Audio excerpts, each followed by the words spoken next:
So JRPGs have always been one of my favorite genre of games. I've always found myself attracted to their more larger-than-life and fantastical storylines. They are also typically very long. And when I was growing up, my family didn't really have a lot of money, so my opportunities to buy new games were reasonably few and far between. So when given the choice between an 8-hour beat 'em up and an 80-hour grindfest, I always went with the more bang for my buck. However, I was also incredibly picky and regularly judged games by their cover. This is probably the main reason I missed out on Dragon Quest VII the first time around back in the year 2000, but bear in mind that this is only 3 years after Final Fantasy VII blew my 7-year-old mind straight out of my friggin' skull, so I had certain expectations when it came to a game's, its graphics, the maturity of its subject matter, and the length and girth of my protagonist's sword. So when along came this new JRPG starring a 10-year-old dressed as a malnourished Keebler elf, I did not readily jump on board that bandwagon. But I'm older now and have set aside such shallow prejudices, and I can really enjoy this game for what it has to offer. So before we get into the 3DS version, let's go ahead and pop in the original PlayStation 1 version and see what I missed out on. I think Hero is a fine name for a hero. And, okay. Ah! Ah! Ah! Ah! Ah!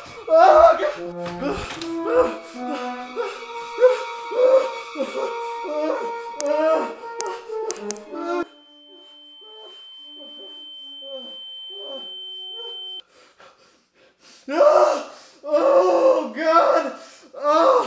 Oh, it was like looking at the face of God. Oh, and he was made of Owen's Corning fiberglass insulation.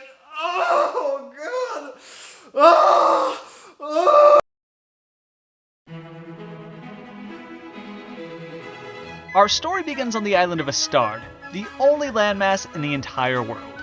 Here we're introduced to the classic Dragon Quest nameless hero, whom I named Hero.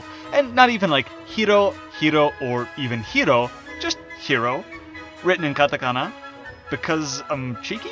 Anyway, despite being a monarchy, this society seems to have a pretty low power distance index, being as Hiro, the son of a fisherman, spends his days palling around with Kiefer, the prince, and Maribel, the mayor's daughter. Wait, mayor's daughter? I didn't think monarchies had mayors. I thought they had dukes or some nonsense. Well, that's not important. What is important is that one day Hiro's dad comes back from a fishing trip bearing a mysterious stone shard that appears to be part of a map depicting a continent that is not their own. This leads our young heroes to believe that at one point in history, the world was comprised of many different continents and islands. And because they don't have Twitter as a platform to voice their baseless claims about the size and scope of the Earth, they instead set out to find answers for themselves. The party wastes no time investigating their island's forbidden ruins. Because if there's going to be a magical portal to the past, you can bet your ass it is going to be in some forbidden ruins. There they discover a spirit bug thing that, with the help of their stone map shard, is able to open a portal that not only takes them back in time, but to an unknown island they never even knew existed. This confirms to our party that indeed other countries and islands once littered the world. From here our party goes from island to island at various points in the past, saving them from the fate that once claimed them. After saving one of these newfound islands or continents, they then manifest themselves in the present. This sudden appearance of new islands raises more questions than it answers though. In the opening hours of the game, everyone on your home island drives home the point that there are no other continents or foreign lands over the horizon and that we are indeed alone in the world. So naturally, they are freaking the f*** out when all of a sudden new continents just start popping into existence. But this is what confuses me. If we altered time to save these lands, then why is everyone so shocked to see them? Shouldn't they, as far as your countrymen can tell, have always been there? And how come the ocean doesn't rise with all these new landmasses just dropping into the mix like an 8-year-old at McDonald's dumping ice into a cup already brimming with Sprite? Ice first, then beverage, Billy. God, you shit. This is how Dragon Quest VII distinguishes itself from previous entries in the series. Usually you're given a vast world made up of several large continents and various islands to explore as you progress through the game. In Dragon Quest VII, it is up to you to uncover each location and bring it into being, growing the world yourself. Each island has its own little, or sometimes not so little, story arc, many of them continuing all the way up to the present. It almost plays out like a TV show, very episodic in nature. The world building and storytelling here are just outstanding. I'll give you an example of one of my favorite arcs. Early in the game, well, I say early, but I suppose that's relative in a game that takes 5 straight days with no sleep to complete, we arrive on a new continent that quickly sets itself apart from everything prior.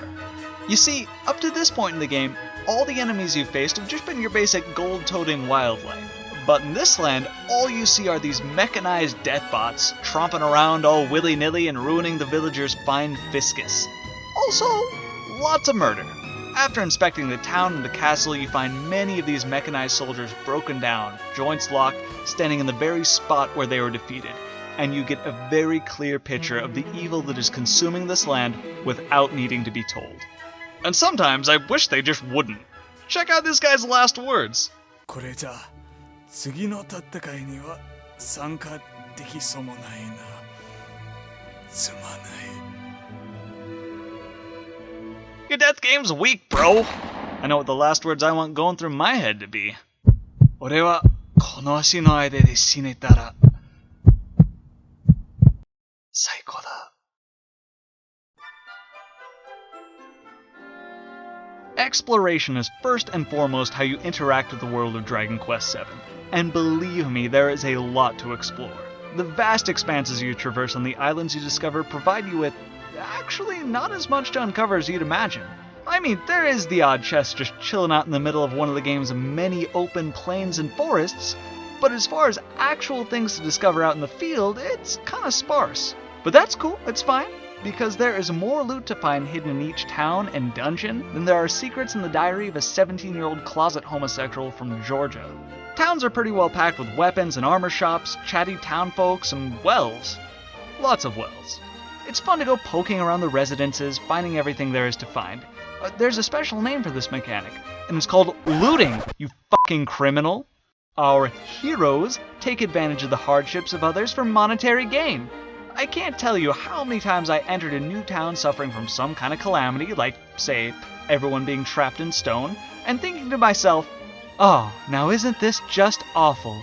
As I begin rummaging through the very same victims' pots and cupboards, ransacking any gold weapons or other valuable items for myself. Sure, we still saved the day, but I am positive the good people of the land would have preferred I had not first taken the time to relieve them of their valuables and execute the occasional panty raid. The construction of the dungeons are somewhat maze-like, but still quite manageable. They're often filled with puzzles and plenty of obvious detours and dead ends. Seeing my curiosity constantly rewarded by finding a valuable item-bearing chest or one of the many stone map shards required for plot progression never ceased to feel satisfying. Speaking of those stone map shards, the remaster introduced a new mechanic making them easier to find. In the top right-hand corner of the bottom screen, there's a little jewel that indicates when a stone map shard is nearby. When there's nothing nearby, the jewel is dormant, but when one is in the general area, the jewel begins to illuminate and gets brighter the closer you get. And when we're in the same room as one, the thing experiences a mild seizure. It's just a nice touch that makes the game more modern and player-friendly. It also saves me the trouble of thumbing through that monstrosity of a strategy guide. Holy sh! While we're on the subject of the bottom screen, I should take the time to tell you that this is where the map is kept. This concludes the subject of the bottom screen. Random encounters have been completely done away with in the remaster, instead opting for visible mobs that can be avoided, provided you have on your dancing shoes. Gotta juke and jive, kids. Hoo! Encounters of this nature only take place in the past, presumably because all monsters have been hunted to extinction in the present. Do remember that Dragon Quest VII is a turn-based RPG that harkens back from a much simpler time. The combat doesn't get bogged down with fancy mechanics like summons or limit breaks. No. It is just you, the weapon in your hands, and a fistful of magic. Sidebar, if I were a 17-year-old closet homosexual from Georgia, my Grindr profile name would totally be Fistful of Magic. The fights themselves are mildly more complicated than just lining up in a row in front of some enemies and taking turns shanking each other in the kidneys. When a fight starts, enemies are placed in groups. These groups can be as few as just one member, or as many as the aggregate number of Charlie Sheen's sexual partners, which, in the scientific community, is referred to as a fuck-ton. When selecting a target for an attack, you pick a group and attack one of the members of that group at random, so you can't single out one enemy in particular. This adds a small element of chance to battles, but it's not as annoying as you might think, and there are some ways to mitigate it. While most weapon types, like swords, spears, and axes, only let you attack single targets, some weapons, like boomerangs and whips, allow you to attack entire groups of enemies at once. These kind of attacks exist within Magic as well, except there are a small number of spells that hit every enemy present in the battle. Dragon Quest VII uses a class system similar to those found in other Square Enix games. Each class needs to be leveled up individually for each character. Doing so will improve your character's stats and align with that class, as well as teach your character that class's skills. This is mega important because you cease to learn character-specific skills at about level 15. How it all fits together is a little complicated, nothing I need to get into too great a detail on here, but the gist of it is that maxing out a basic class like Warrior or Thief opens up intermediate classes like Paladin or Superstar, and maxing out some of these classes opens up advanced classes like God Hand and Summoner. Wait, Summoner? Well, I stand corrected. I guess the game does get bogged down with fancy mechanics like summons. First of all, I'm quite impressed with the visual style Dragon Quest VII ended up with. They did a really nice job of capturing Akira Toriyama's original vision for the world and the characters. The original game was just a collection of low-res sprites and less than impressive, even for the time, 3D renderings that left a lot to be desired. For the most part, the game looks pretty damn stunning and runs incredibly smoothly. I never once experienced any chugging or drop in frame rate. However, there are a handful of minor graphical issues I came across, one of which being that out on the world map I noticed frequent objects popping in, or even entire forests just kind of materializing around me. Additionally, there was the occasional camera clipping issue, but really only in areas that had steep elevation changes. None of these minor blemishes ever distracted me from how much fun I was having, but they are worth pointing out. Character animations are sharp and plentiful. In fact, most of the party gets their own walk cycle and idle stances.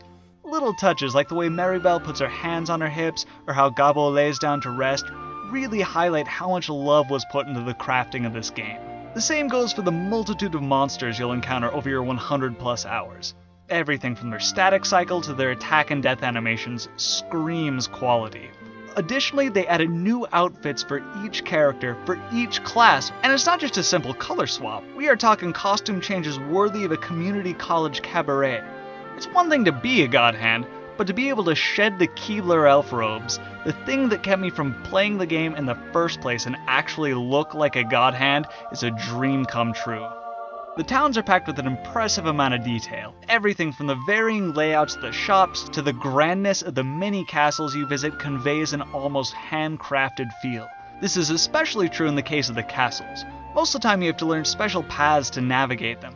It's seldom as simple as entering the foyer and taking a door to the next room. Sometimes you're required to do things as counterintuitive as going up to the second floor, exiting to the balcony, then descending a different flight of stairs just to get to the desired room on the first floor. It may sound tedious, but I found it charming as hell. These kind of floor plans make each location feel distinct and full of personality.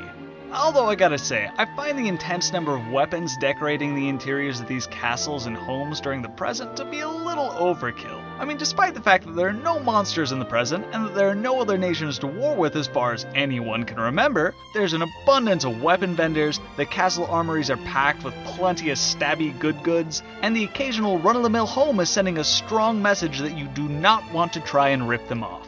Look at this residence here. I know this guy is some kind of master swordsman, but the only people living here are himself, his wife and daughter, and maybe one disciple? Does he really need 15 fucking blades? Now to be fair, perhaps he's developed other practical everyday uses for these weapons. I can't really guess as to what they'd be, but I can sympathize. Spending years training a set of combat skills that hardly ever get called on can really leave you with the desire to put them to use. I know that, I've been developing some practical applications for my martial skills.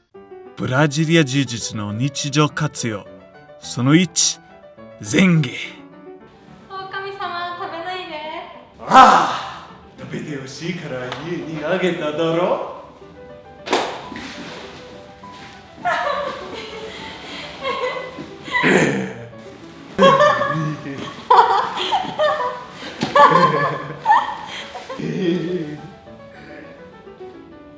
いただきます The music. Sweet baby Jesus, the music. If ever there was a suitable accompaniment for the word epic, Dragon Quest main theme would be it. The way it announces its beginning with a flurry of trumpet stabs before drawing us in, building us up with its bold, exciting melody, filling our hearts with resolve, and then the crescendo. It evokes an excitement in me few other game compositions have matched. But it's not all uplifting emotional movements.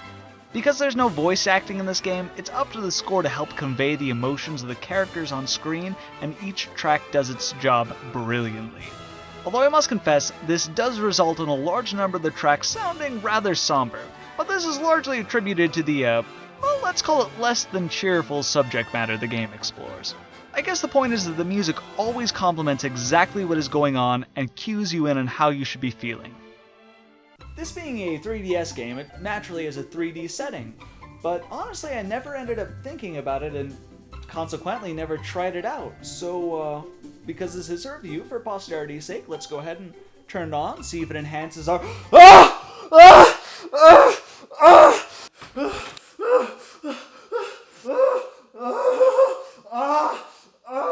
You did this to me! In the end, I have some interesting feelings towards this game, largely because I've never been so happy to have not played the original version of a game in my life. I can't help but feel that if I had played it when I was younger, just a lot of the finer points would have been lost on me, I wouldn't have cared so much, and maybe now I wouldn't have picked up this remaster as an adult. So for that I say, thank you, Past Caleb, for being a picky, judgmental little shit. Yeah. Seriously guys, I can think of almost nothing bad to say about this game. The story is phenomenal, the gameplay is rewarding and fun, and the music legit brings a tear to my eye. So if I had to pick one thing, I would say that maybe the story gets drug on a bit too long and I can see some people not really finishing the game. But if that's the only negative I would say about this game, I think you can gather that this game is gold. Like I said before, this game really was not a part of my childhood. I never played it. But several years later, a further addition in the franchise was definitely a major part of me growing up, and that happens to be Dragon Quest VIII.